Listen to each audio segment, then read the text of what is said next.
ಮಧುರ ಹತ್ರ ಇರೋ ಒಂದು ಚಿಕ್ಕ ಹಳ್ಳಿಲಿ ನಾನು ಹುಟ್ಟು ಬೆಳೆದಿರೋದು.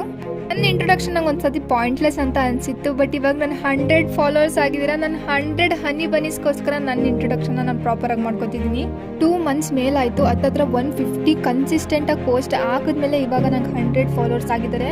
ನನ್ನನ್ನು ನಾನು ಟ್ವಿಟರ್ ಅಂತಲೇ ಅನ್ಕೋತೀನಿ. ಯಾಕೆ ಅಂತಂದರೆ ನಾನು ಕೈಗೆ ಎತ್ಕೊಂಡಿದ್ದ ಕೆಲಸ ಯಾವುದನ್ನು ಕಂಪ್ಲೀಟ್ ಮಾಡಿಲ್ಲ. ಬಟ್ ನನ್ನ ಪ್ಯಾಷನ್ ಆಗಿರುವಂಥ ಈ ಕಂಟೆಂಟ್ ಕ್ರಿಯೇಷನಲ್ಲಿ ಕನ್ಸಿಸ್ಟ್ ಆಗಿರೋದು ನಂಗೆ ತುಂಬ ಖುಷಿ ಇದೆ.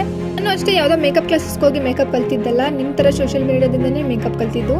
ಹಿಂದಿ ಇಂಗ್ಲೀಷಲ್ಲಿ ಎಷ್ಟೊಂದು ವೀಡಿಯೋಸ್ ಇದೆ ಸೋಷಿಯಲ್ ಮೀಡಿಯಾದಲ್ಲಿ, ಬಟ್ ಕನ್ನಡದಲ್ಲಿ ಹೇಳ್ಕೊಡೋರು ತುಂಬ ಕಡಿಮೆ. ಅದಕ್ಕೋಸ್ಕರ ನಾನು ಕನ್ನಡದಲ್ಲಿ ನಮ್ಮ ಲ್ಯಾಂಗ್ವೇಜಲ್ಲಿ ನಾನು ಮೇಕಪ್ನ ಹೇಳ್ಕೊಡ್ಬೇಕಂತ ಈ ಚಾನಲ್ನ ಸ್ಟಾರ್ಟ್ ಮಾಡಿದ್ದು. ನನ್ನ ಹೆಸರು ವರ್ಷಿತಾ ಅಂತ, ಎಲ್ಲರೂ ಮುದ್ದಾಗಿ ವರ್ಷಿ ಅಂತ ಕರೀತಾರೆ.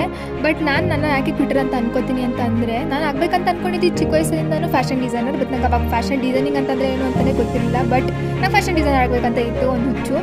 ಬಟ್ ಆಮೇಲೆ ಆಗಿದ್ದು ಸಿವಿಲ್ ಇಂಜಿನಿಯರ್ ಆದೆ ಅಂತ ಪ್ಲೇಸ್ಮೆಂಟ್ಸ್ ಅಟೆಂಡ್ ಮಾಡಿಕೊಂಡು ಒಳ್ಳೆ ಕಂಪ್ನಿ ಪ್ಲೇಸ್ ಆಗ್ಬೋದಿತ್ತು. ಬಟ್ ಗೌರ್ಮೆಂಟ್ ಕೆಲಸಕ್ಕೆ ಟ್ರೈ ಮಾಡ್ತೀನಿ ಅಂತ ಹೈದರಾಬಾದ್ಗೆ ಹೋಗಿ ಅಲ್ಲೂ ಕೋಚಿಂಗ್ ತಗೊಂಡು ಅದಾದ್ಮೇಲೆ ಮನೇಲಿ ಕೂತ್ಕೊಂಡು 2 ವರ್ಷ ಓದಿ ನಾನು ಹಣೆ ಬರೋಕ್ಕೆ ಎಕ್ಸಾಮ್ಸ್ ಪಾಸ್ ಆಗಲಿಲ್ಲ.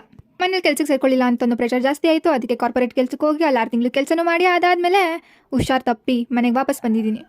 ಸೊ ಎಲ್ಲನೂ ಟ್ರೈ ಮಾಡಿದ್ದೀನಿ. ಅಟ್ ದಿಸ್ ಪಾಯಿಂಟ್ ನನಗೆ ನನ್ನ ಮನಸ್ಸಲ್ಲಿ ಯಾವಾಗಲೂ ಇದ್ದಿದ್ದು ಕಂಟೆಂಟ್ ಕ್ರಿಯೇಷನ್ ಮಾಡಬೇಕಂತ. ಕಂಟೆಂಟ್ ಕ್ರಿಯೇಷನಲ್ಲಿ ಏನಾದರೂ ಒಂದು ಮಾಡಬೇಕಂತ ಧೈರ್ಯ ಸಾಕಾಗ್ತಿರಲಿಲ್ಲ. ಮನೇಲಿ ಸಪೋರ್ಟ್ ಮಾಡ್ತಿದ್ದಿರಲಿಲ್ಲ. ಇವಾಗ ಮನೇಲೂ ಒಪ್ಪಿಸಿ ನಾನು ಧೈರ್ಯ ಮಾಡಿ ಕಂಟೆಂಟ್ ಕ್ರಿಯೇಷನ್ ಸ್ಟಾರ್ಟ್ ಮಾಡಿದ್ದೀನಿ. ಸೊ ಇದು ನನಗೆ ಲಾಸ್ಟ್ ಆಪ್ಷನ್ ಮತ್ತು ಬೆಸ್ಟ್ ಆಪ್ಷನ್, ನಂಗೆ ಇಷ್ಟವಾಗಿರುವಂಥ ಆಪ್ಷನ್.